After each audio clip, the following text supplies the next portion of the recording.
కాశీ, స్వప్న కార్తీక్ వాళ్ళ ఇంటికొచ్చి వాళ్ళ నాన్న కనిపించలేదు అన్న విషయాన్ని దీప, కాంచనతో చెప్పి బాధపడుతూ ఉంటారు. వాళ్ళు తనని ఓదారుస్తూ ఉంటారు. ఈ కింతలో కానిస్టేబుల్ ఫోన్ చేసి మీ నాన్న హాస్పిటల్లో ఉన్నాడని అడ్రస్ చెప్తాడు.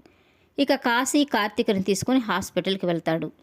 బెడ్పై ఉన్న దాసును చూసి కాశీ చాలా బాధపడుతూ ఉంటాడు. ఇక కార్తీక్ అయితే తనకేమైందని డాక్టర్ని అడుగుతూ ఉంటాడు. రోడ్డుపై గాయాలతో పడి ఉన్న తనని దశరథు తీసుకొచ్చి జాయిన్ చేశాడు అన్న విషయాన్ని చెప్పకుండా ఎవరో తీసుకొచ్చి జాయిన్ చేశారు అని చెప్తూ ఉంటాడు. ఇక కార్తీక్ అయితే తీసుకొచ్చిన అతని పేరు మీకేమైనా చెప్పారా అంటే డాక్టరు తనకేమీ చెప్పలేదని చెప్తూ ఉంటాడు. కార్తీక్ అయితే ఈ గాయం ఎలా అయి ఉంటుందని డాక్టర్ని అడుగుతూ ఉంటాడు. ఇక డాక్టర్ అయితే యాక్సిడెంట్ అన్నా అయి ఉండాలి, లేకపోతే ఎవరైనా బలంగా అయినా కొట్టుండాలి. ప్రాణాపాయం ఏమీ లేదు. దెబ్బ బలంగా తగలడం వల్ల స్పృహ కోల్పోవడం, తిరిగి రావడం అలా ఉంది. ప్రాణానికి ప్రమాదం లేదు కాబట్టి మీరు ఇంటికి తీసుకెళ్లి జాగ్రత్తగా చూసుకోండి అని డాక్టర్ తనని డిశ్చార్జ్ చేస్తారు.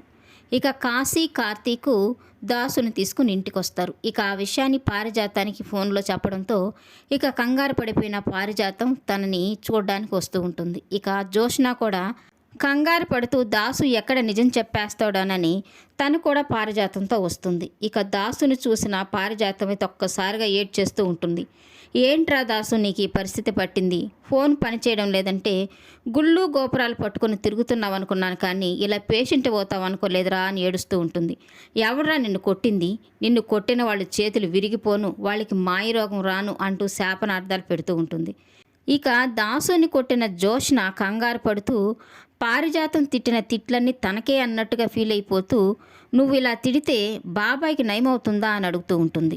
ఇక కార్తీక్ అయితే నీకు వరుసలు బాగానే గుర్తున్నాయే అని జోష్నతో అంటూ ఉంటాడు. ఇక జోష్న అయితే కోపంగా కార్తీక్ని చూస్తూ ఉంటుంది. ఇక దాసుకి అలా జరిగేసరికి ఇంట్లో వాళ్ళందరూ బాధపడుతూ ఉంటారు. ఈ వీడియో నచ్చినట్లయితే లైక్ చేయండి, సబ్స్క్రైబ్ చేయండి. Thank you for watching.